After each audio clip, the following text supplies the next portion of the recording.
So we are going to take ionic equilibrium. Okay, now ionic equilibrium. So as the name suggests, ionic equilibrium. So it means we are going to discuss about the ions, right? Like if you have any kind of salt and when you're putting it into the water or any solution, so of course they are going to form the ions or they are going to be broken into its ions. Okay, so all those substances which conduct the electricity, right, especially in the molten state or you can say in aqueous solution, so these are known as the electrolyte, isn't it? I guess you have heard about NaCl is an electrolyte. Why is it so? Because whenever you are putting NaCl into the water, so it is going to form Na plus and Cl minus, right? So as it is going to form Na plus and Cl minus, so these are the ions and they help in the conduction of the electricity.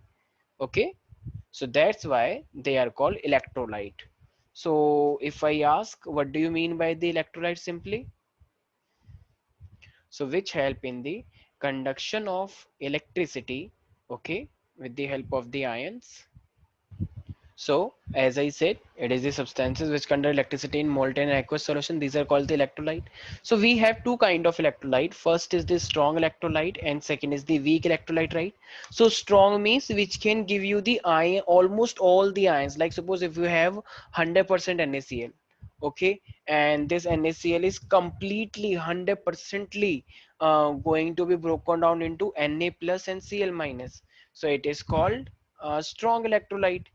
Okay, suppose there are certain students who always score 95 plus. So these are the strong electrolyte because they are giving you the best result. But if I say there are certain students who score also 47, 50s, 30s, right?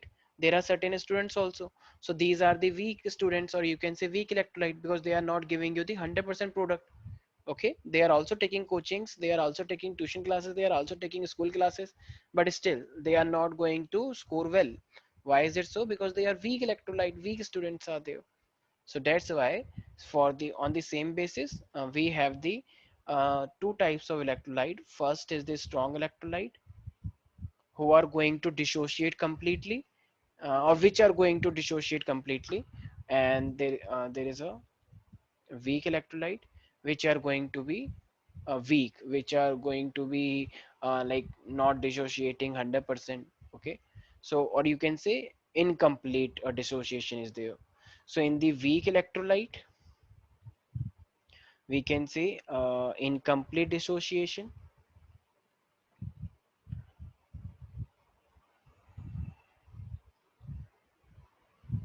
because they are weak, and for the strong, so they are going to be dissociate completely. So complete dissociation, dissociation का simple सा meaning है ions देना, ठीक है, product देना.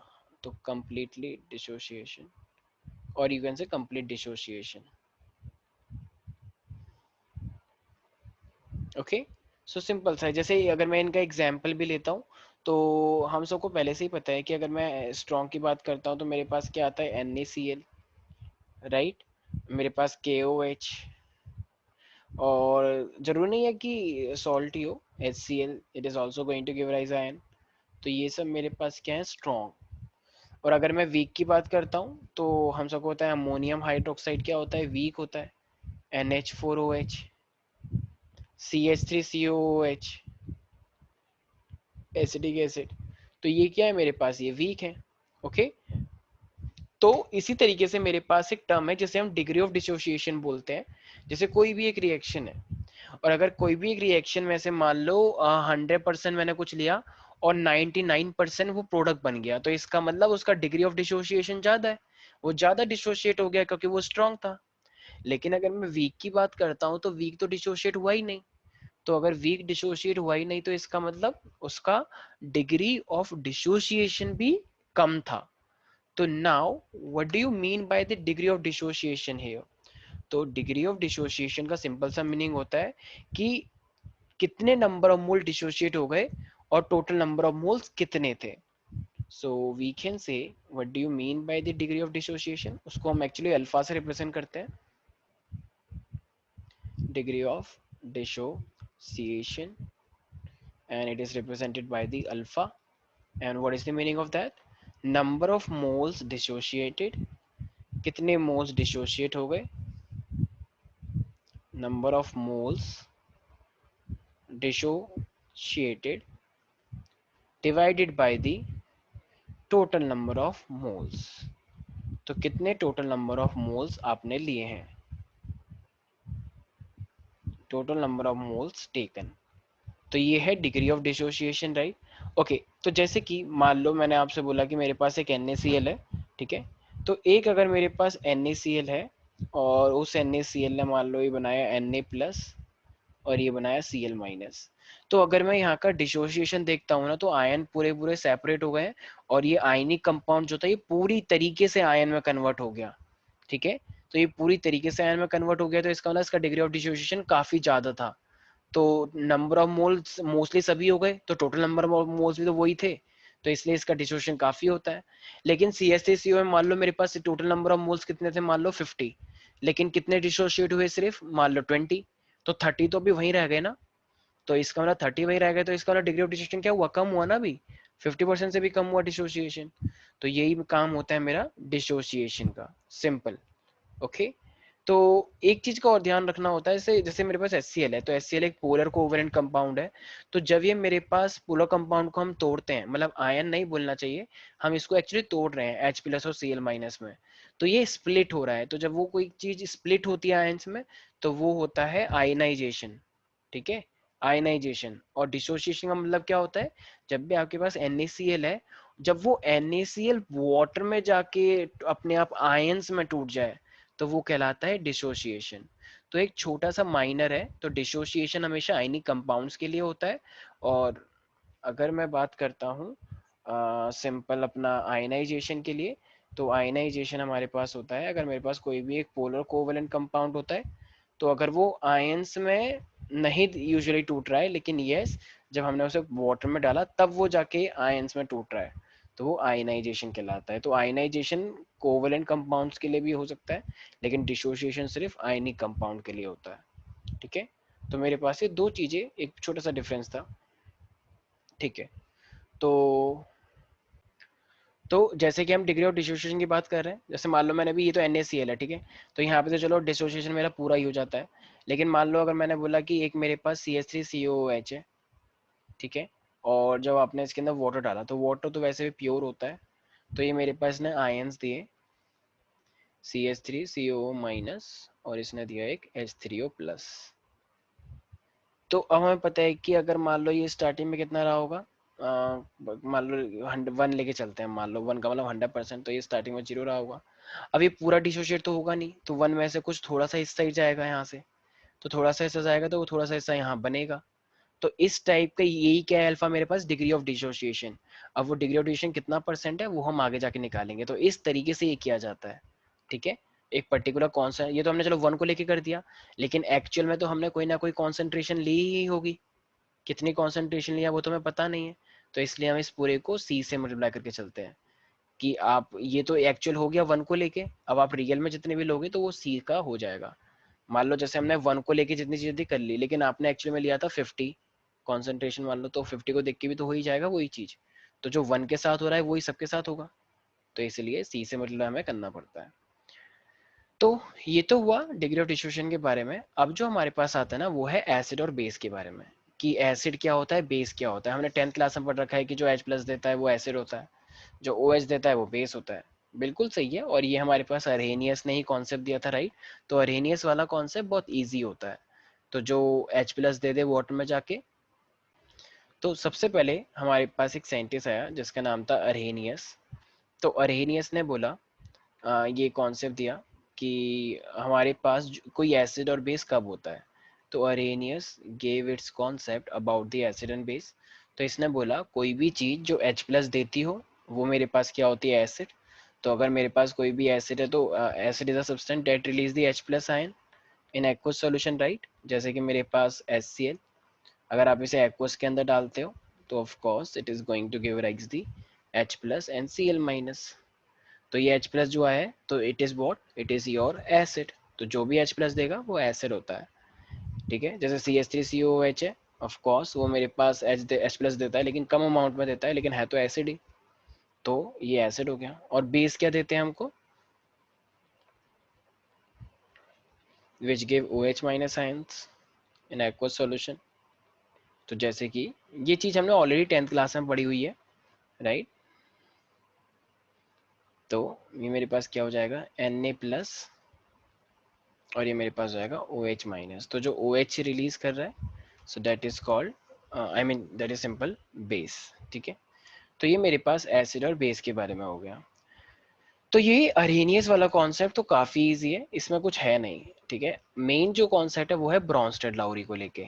तो Brønsted Lowry पे काफ़ी क्वेश्चंस भी आते हैं, ठीक है? तो ये था हमारे पास, इन्होंने एक नया कॉन्सेप्ट दिया है, तो इनका नाम है ब्रॉन्स्टेड लाउरी कॉन्सेप्ट। तो ये ब्रॉन्स्टेड लाउरी कॉन्सेप्ट क्या कहता है एसिड और बेस के बारे में? तो ये कहता है कि कोई भी एक ऐसा सब्सटेंस जिसके पास टेंडेंसी है H प्लस रिलीज करने की, तो वो तो ऑफ कोर्स एसिड होता है, और जो जिसके पास टेंडेंसी है एक्सेप्ट करने की H प्लस, वो होता है ब्रॉन्स्टेड बेस। तो अभी तो उन्होंने सिर्फ एसिड और बेस के बारे में बताया, जिसका नाम है क्या, ब्रॉन्स्टेड एसिड। पूरा लिख देता हूँ ताकि कंफ्यूजन ना हो। तो अभी तो सिर्फ H प्लस के एक्सेप्ट और लूज करने की बात चल रही है, ठीक है? आई मीन एक्सेप्ट कर पा रहा है या नहीं कर पा रहा है। तो सिंपली हम बोलना चाहिए कि जो टेंडेंसी रखता है लूज करने की,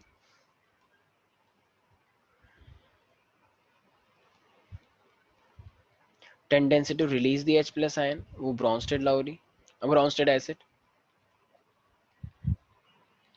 ब्रॉन्स्टेड बेस, जो टेंडेंसी टू एक्सेप्ट की बात चल रही है, तो जो एक्सेप्ट कर लेता है H प्लस को, वो मेरे पास क्या होता है, बेस होता है। तो अगर मैं एक्सेप्ट की बात करता हूँ, तो मान लो अगर उसने एक्सेप्ट करा है H प्लस, तो इसका मतलब वो मेरे पास है ब्रॉन्स्टेड एसिड। तो हम ये कैसे देख पा रहे हैं, तो अभी हम देखेंगे इसे इस तरीके से। मान लो मेरे पास एक एग्जांपल है, ये HCl था, ये H2 हमने लिया उसके साथ, ठीक है? और जो when HCl is combining with the H2O, तो मेरे पास बनकर आ रहा है Cl माइनस, और ये मेरे पास है H3O plus.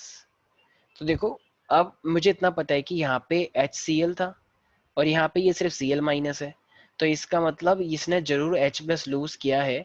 H plus lose करने के बाद ही तो ये Cl माइनस बना है, वरना तो ये Cl माइनस बनने के चांस थे ही नहीं।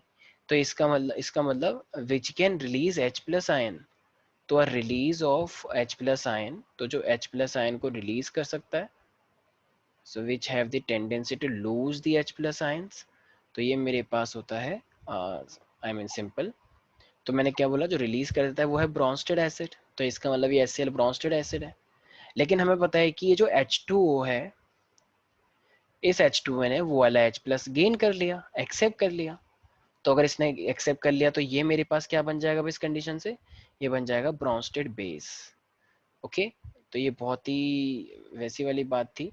तो अब अगर मैं यहाँ पे बोलना चाहूँगा तो ये हो जाएगा ब्रॉन्स्टेड एसिड, और इसको बोलना चाहूँगा तो ये बन जाएगा ब्रॉन्स्टेड बेस। ओके, क्योंकि इसने तो गेन कर लिया है। तो ये ब्रॉन्स्टेड के अकॉर्डिंग ये तो हो गया, बहुत सिंपल है।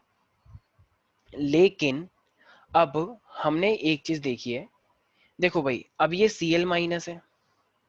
अब अगर ये मेरे पास Cl माइनस है, तो देखो Cl माइनस का अब अगर मैं यहाँ पे देखता हूँ ना, तो ये एक्चुअली में अपने आप में ना, ये Cl माइनस कुछ अलग तरीके से बिहेव करने वाला है। कैसे?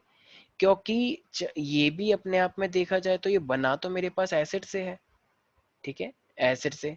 अब इसके पास भी टेंडेंसी है कि ये इलेक्ट्रॉन अपने डोनेट भी कर सकता है, मतलब H प्लस भी गेन कर सकता है, और ये वाला जो H3O प्लस है।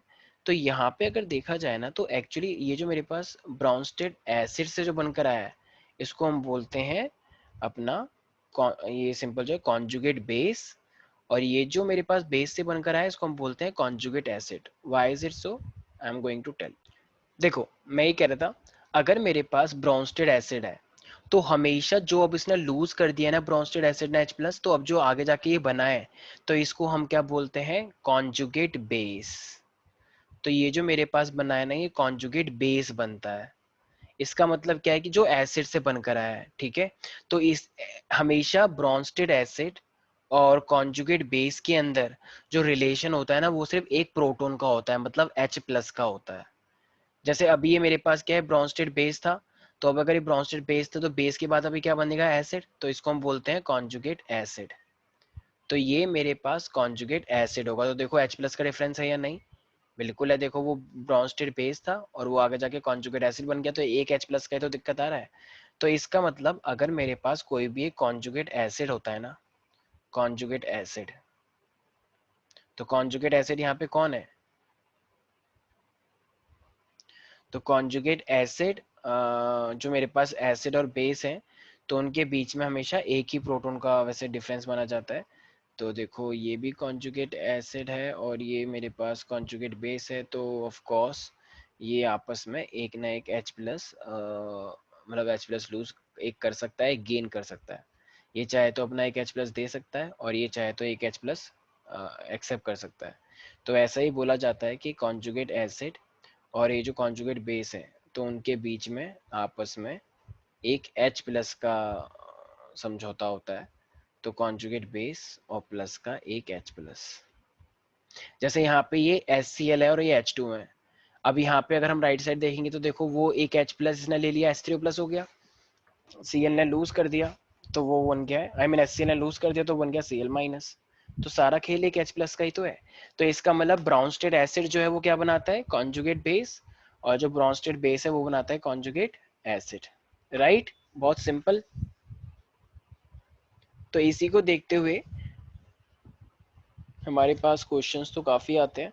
ठीक है, जैसे मान लो मैंने आपसे बोला कि अगर मेरे पास एक NH3 है, तो ये मान लो मैंने बोला कि मेरे पास एक ब्रॉन्स्टेड बेस है, ब्राउनस्टेड बेस। देखो बेस हमेशा ध्यान रखना इलेक्ट्रॉन रिच होते हैं, ठीक है, और एसिड रिच नहीं होते हैं। जैसे अगर मैं इसको भी देखूं तो इस NH3 के पास एक लोन पेयर है, और अगर वो कॉन्जुगेट बेस भी होगा तो भी वो इलेक्ट्रॉन रिच होता है, उस पर नेगेटिव चार्ज होता ही है। ओके, तो इस चीज का हमें ध्यान रखना होता है। तो इसका मतलब अगर ये मेरे पास बेस है तो अब अगर मैं बेस से क्या बनेगा, मेरे पास कॉन्जुगेट एसिड बनता है, राइट। तो अगर ये मेरे पास ब्राउनस्टेड बेस है तो ब्राउनस्टेड बेस से कॉन्जुगेट एसिड बनना चाहिए। तो कॉन्जुगेट एसिड अगर ये बनेगा तो देखो बेस हमेशा क्या करता है, तो बेस हमेशा एक्सेप्ट करता है और एसिड हमेशा रिलीज करता है। तो अगर ये बेस है तो अगर बेस H प्लस मतलब गेन कर लेगा, तो अगर ये H प्लस गेन करेगा तो ये मेरे पास क्या बन जाएगा, NH4 प्लस। अब ये NH4 प्लस H तो इसे किसी ना किसी ने दिया होगा, तो ऑफ कोर्स यहाँ पे क्या रहा होगा, मान लो वाटर। तो वाटर ने H प्लस लूज कर दिया तो ये खुद क्या बन गया होगा वाटर, अब OH माइनस। मैंने पहले ही बोला OH माइनस जहाँ पे नेगेटिव होता है वो बेस होता है। अब देखो ये मेरे पास ब्रॉन्स्टेड बेस था, तो बेस ने क्या करा, एक्सेप्ट करा। एक्सेप्ट करने के बाद ये NH4 प्लस बन गया। तो this is called conjugate acid, conjugate acid. और ये मेरे पास एसिड है, एसिड का मतलब ब्रॉन्स्टेड एसिड है ये मेरे पास। अगर ये मेरे पास ब्रॉन्स्टेड एसिड है तो एसिड आगे जाके क्या बनता है, तो एसिड आगे जाके बनता है मेरे पास कॉन्जुगेट बेस। ओके, तो इसका मतलब इनके बीच में सिर्फ एक H प्लस का है, तो बेस वाला गेन करता है और एसिड वाला लूज करता है। तो दिस इज क्वाइट सिंपल, और आई गेस हम इस टाइप के क्वेश्चंस भी आसानी से कर सकते हैं अगर हमारे पास एग्जाम में आएगा तो बहुत ही सिंपल सी रिएक्शंस हैं। ठीक है, तो अच्छा कभी कभी हमसे ये भी बोला जाता है कि मान लो आपको बहुत सारे कॉन्जुगेट बेस दे दिए जाएं, ठीक है, आई मीन मान लो आपको बहुत सारे एसिड दे रखे हो और आपसे बोले कि बताओ इनमें से कौन सा कॉन्जुगेट बेस है। या मान लो मैंने आपको इस तरीके से कुछ एक क्वेश्चन दे रखा हो, ठीक है। तो अब एक बात तो साफ है, ब्राउनस्टेड बेस क्या बनाते हैं, कॉन्जुगेट एसिड, और ब्राउनस्टेड एसिड क्या बनाते हैं, कॉन्जुगेट बेस, राइट। और H प्लस का रिलेशन होता है बस, लूज या गेन। यस, तो अब जो मेरे को ये सामने दे रखे हैं ना, तो अब आपको एक्चुअली ये सारे हमने क्या दे रखे हैं, ब्राउनस्टेड एसिड दे रखे हैं। तो ये कह रहा है कि बताओ इनके कॉन्जुगेट बेसिस क्या होंगे, क्योंकि ब्राउनस्टेड एसिड क्या बनाते हैं, हमेशा कॉन्जुगेट बेस बनाएंगे। तो ये मेरे पास कुछ ब्राउनस्टेड, तो the all these are Bronsted acids, और इस ब्राउनस्टेड एसिड के अब मुझे क्या बनाने हैं, कॉन्जुगेट बेस बनाना है। तो अगर ये मेरे पास एक H3O प्लस है तो H3O प्लस से क्या बनना चाहिए, ऑफ कोर्स हम एसिड से बना रहे हैं तो एसिड की तो टेंडेंसी होती है लूज करना एक इलेक्ट्रॉन। तो अगर एक H प्लस हम हटा देंगे तो वो क्या बचेगा मेरे पास, of course H2O only, right. तो ये मेरे पास क्या हो जाएगा फिर, कॉन्जुगेट बेस हो जाएगा। ओके, ऐसे ये HSO4 माइनस है तो इस, लेकिन हमें तो H प्लस हटाना है। तो अगर मैं एक H प्लस और हटाऊंगा तो फिर ये क्या हो जाना चाहिए, देखो अब H पे तो प्लस चार्ज होता है, तो अगर एक प्लस सी हटाएगा तो इस पे SO4 2 माइनस हो जाएगा ना, SO4 2 माइनस, क्योंकि इसने क्या निकाला है, एक H प्लस निकाला है।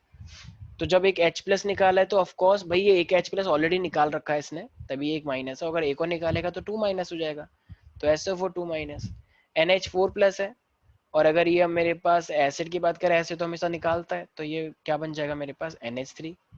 ऐसी HSO3 माइनस है, तो क्या होना चाहिए इसका, बहुत सिंपल है, जैसे मैंने ऊपर बताया, अगर एक H प्लस निकालेगा तो क्या हो जाएगा ये, तो it would become CO3 2 minus, right.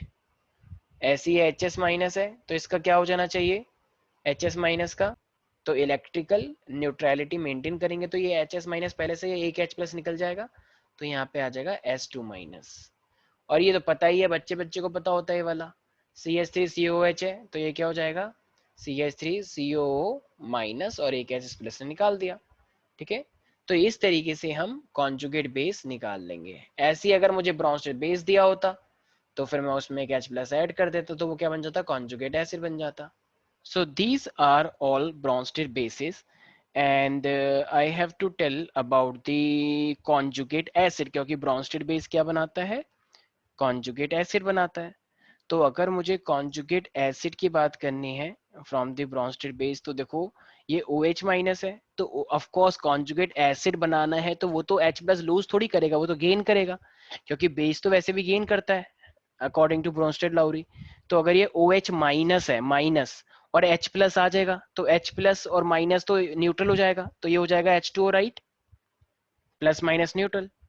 ऐसे ये H2PO4 माइनस है तो ये मेरे पास क्या हो जाएगा, H3PO4, क्योंकि एक माइनस क्या हो गया मेरे पास, प्लस आया और माइनस आपस में कैंसिल हो गया। इसी तरीके से मेरे पास CH3NH2 है, तो ये CH3NH2 है, तो अगर ये मेरे पास CH3 आएगा, देखो अब यहाँ पे तो कोई चार्ज नहीं है और मैंने H प्लस को गेन करा है, तो इसका मतलब CH3NH3 प्लस हो जाएगा, right. And same like that ये CO3 2 माइनस है, तो क्या होना चाहिए इसका, so H plus is coming, so plus and 2 minus, so it become only minus, क्योंकि simple mathematics, and H is also coming, so that's why it become SU3 minus. It's so easy, and main thing is that these are usually asked in the examination. ये जितना easy है उतना exam में भी आता है, कितनी अच्छी बात है। तो ये बस कंफ्यूजन से बचना है, क्योंकि कुछ लोग ब्रोंस्टेड और कॉन्जुगेट के नाम सुनते ही थोड़े कंफ्यूज हो जाते हैं।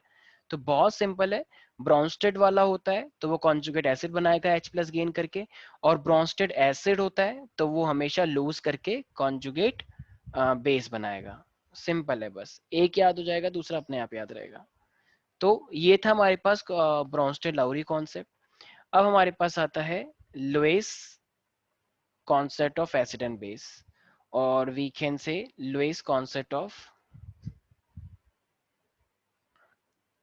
तो लुईस आया ब्रोंस्टेड लाउरी के बाद, पहले हेरेनियस आया था, फिर ब्रोंस्टेड लाउरी आया, और अब मेरे पास है लुईस, जिन्होंने हमें एसिड और बेस के बनाए। इन्होंने देखो एक्चुअली में इलेक्ट्रॉन को मेन प्रायोरिटी दी है, जैसे एरेनियस ने H प्लस को दी थी, ठीक है, ब्रोंस्टेड लाउरी ने प्रोटॉन को बोला, प्रोटॉन का नाम लिया उन्होंने, वो भी H प्लस ही होता है, और इन्होंने एक्चुअली इलेक्ट्रॉन को देख के बताया। तो इन्होंने क्या बोला, अभी जैसे हमने ये चीज नोटिस भी कर ली कि जो एसिड होता है ना, इसलिए उन्होंने अपने एसिड को नाम दिया लुईस एसिड, जैसे ब्रोंस्टेड ने ब्रोंस्टेड नाम दिया। तो लुईस एसिड क्या होते हैं, जो एक इलेक्ट्रॉन को एक्सेप्ट कर लें, so which have the tendency to accept a pair of electron. तो जो पेयर ऑफ इलेक्ट्रॉन को एक्सेप्ट करेगा, एक्सेप्ट जो करेगा, क्योंकि हमें पता है कि बेस पे तो इलेक्ट्रॉन फ्री में होते ही हैं, तो जब पहले से उस पर नेगेटिव चार्ज होता है तो वो और क्यों गेन करेगा, तो वो तो खुद लूज करेगा बेस, और एसिड क्या करेगा, एक्सेप्ट करेगा। और जो मेरे पास लुईस बेस होंगे तो फिर वो क्या करेगा, तो जैसे ये एक्सेप्ट कर रहे हैं तो वो डोनेट करता होगा। तो लुईस ने हमें इसके बारे में बताया। तो Lewis said these are the substances which donate a pair of electron, donate a pair of electron. तो अगर मान लो मैंने बोला कि मेरे पास है एक है BF3, ओके, और अगर एक मेरे पास है NH3, तो देखो हमें पता है कि अब मुझे इनमें से पहचानना है कौन सा वाला क्या है। तो मुझे एक बात पता है, BF3 पे कोई लोन पेयर नहीं है, BF3 तो बल्कि डेफिशिएंट है, बोरोन का ऑक्टेट तक पूरा नहीं है, क्योंकि बोरोन के लास्ट में अभी तक ऑक्टेट 8 पूरे नहीं हुए हैं, वैसे 2 और चाहिए। और अगर मैं इसकी बात करता हूँ NH3 के पास, तो NH3 के पास एक लोन पेयर होता है, सबको पता है स्ट्रक्चर अगर बनाएंगे तो एन के पास, तो जिसके पास मतलब रिचनेस है तो वही तो डोनेट करेगा। तो जो डोनेट करता होगा ये क्या बन जाएगा मेरे पास, it will become Lewis base, क्योंकि ये डोनेट कर सकता है। और BF3 को चाहिए, इसका तो ऑक्टेट ही पूरा नहीं है BF3 का, तो इसका मतलब ये एक्सेप्ट करना चाहता होगा, और जो एक्सेप्ट करना चाहता है वो क्या हो जाता है मेरे पास, लुईस एसिड, राइट। तो इसका मतलब क्या ये बेस इसको अपना एक इलेक्ट्रॉन दे सकता है, बिल्कुल दे सकता है। तो ये मेरे पास एक कोऑर्डिनेट टाइप का कंपाउंड बन जाएगा। तो ये मेरे पास BF3 था, तो इसने, इस NH3 ने अपना एक लोन पेयर किसे दे दिया, इस BF3 को दे दिया। This is the sign of coordinate compound. तो ये इस तरीके से मेरे पास क्या बना है, कंपाउंड बन गया है। ठीक है, वेरी सिंपल इट इज। तो इसका मतलब जो गेन करता है, इलेक्ट्रॉन की बात चल रही है यहाँ पे, तो वो होता है मेरे पास लुईस एसिड। जैसे मान लो मेरे पास है यहाँ पे एक H+, एक मेरे पास यहाँ पे H+ है, और एक मेरे पास मान लो यहाँ पे फिर से NH3 है। तो अगर मैं NH3 की बात करता तो again we know that it has a lone pair, nitrogen has a lone pair. H+ बेचारे के पास कोई इलेक्ट्रॉन ही नहीं है, तो जब इलेक्ट्रॉन ही नहीं है तो ये अपना एक लोन पेयर किसको दे सकता है, हाइड्रोजन को, कि भाई खुश हो जा, तेरे के पास तो कुछ भी नहीं था, तेरे को एटलीस्ट 2 मिल गए, और 2 ही तो तेरे को चाहिए थे, तो जब तेरे को 2 ही इलेक्ट्रॉन चाहिए तो हम दे रहे हैं तेरे को। तो फिर ये फाइनली इसको दे देगा, तो जब ये इसको देगा तो ये क्या बन जाएगा, तो it will become NH4 plus, am I right? So simply it will become NH4 plus. तो ये मेरे पास NH4 plus बन गया। तो इसके अंदर of course if I ask you this NH3 was what, Lewis acid or Lewis base, NH3 was what, so it means which can donate, जिसके पास खुद पैसा होगा वही तो डोनेट करेगा। मान लो एक इंसान बैंक गया, बैंक से पैसे लेने के लिए, बैंक वालों ने कहा हमारे पास तो कुछ खुद पैसे नहीं है, तो क्या वो लोन दे पाएंगे, नहीं दे पाएंगे। तो NH3 के पास खुद खुद इलेक्ट्रॉन की रिचनेस है, तभी तो ये डोनेट करेगा। और जो डोनेट करता है वो क्या होता है, Lewis base, according to Lewis theory. और ये H+ को पैसे चाहिए तो ये एक्सेप्ट करेगा, तो ये क्या है मेरे पास, Lewis acid. Okay, very simple it is. तो इस टाइप के क्वेश्चंस हमारे पास आते हैं, and we can easily find out कि वो मेरे पास तो जिसके पास भी नेगेटिव आ जाए या लोन पेयर आ जाए, तो बेझिझक हमें याद रखना है कि वो क्या होगा, लुईस बेस होगा। और जिसके पास भी डेफिशिएंसी होगी, जिसके पास भी प्लस चार्ज आ गया, तो इसका मतलब वो डेफिशिएंट है, तो वो मेरे पास क्या होगा, लुईस एसिड होगा। Okay, this is very simple. तो कभी कभी हमारे पास इस टाइप के क्वेश्चन हमें देखने को मिलते हैं, कि जैसे मान लो आपको एक क्वेश्चन दे रखा है, सपोज कि मेरे पास यहाँ पे, मान लो अगर हमको दे दिया है कि एक आपके पास है Fe3+, एक आपके पास है CO2, एक आपके पास है OH-, और एक है आपके पास Cn-। तो आप इनमें से पहचाने कौन सा वाला लुईस एसिड है, कौन सा वाला लुईस बेस है। तो देखो मैंने क्या बोला, लुईस एसिड क्या होता है, जो एक्सेप्ट करता है। तो इस Fe3+ के पास भी कमी है इलेक्ट्रॉन्स की। CO2, क्या CO2 का ऑक्टेट पूरा तो है, बट क्या इसके पास कोई रिचनेस है, रिचनेस तो नहीं दिख रही है, कोई नेगेटिव चार्ज, कोई लोन पेयर भी नहीं है, तो इसके पास भी कोई रिचनेस तो है नहीं। तो ये दोनों मेरे पास क्या हो जाएंगे, तो these both are Lewis acid. तो ये दोनों के दोनों लुईस एसिड है, क्योंकि एक्सेप्ट करने की टेंडेंसी रखते हैं। इनके पास नेगेटिव चार्ज है, इसके पास भी नेगेटिव चार्ज है। तो अगर इसके पास भी नेगेटिव चार्ज है तो ये मेरे पास क्या रखेगा, तो इसके इन दोनों के पास मेरे पास नेगेटिव चार्ज है, ये दो जो हम देख पा रहे हैं, तो ये वाले दो, एक OH- और ये Cn-, both have negative charge. So of course can they donate, of course they can. So as they can donate, so that's why it become the Lewis base. तो लुईस बेस हमेशा donate करते हैं electrons को, और Lewis acid हमेशा accept करते हैं। Okay, तो ये था हमारे पास पूरी थ्योरीज के बारे में, Arrhenius, Bronsted Lowry and the Lewis base concept.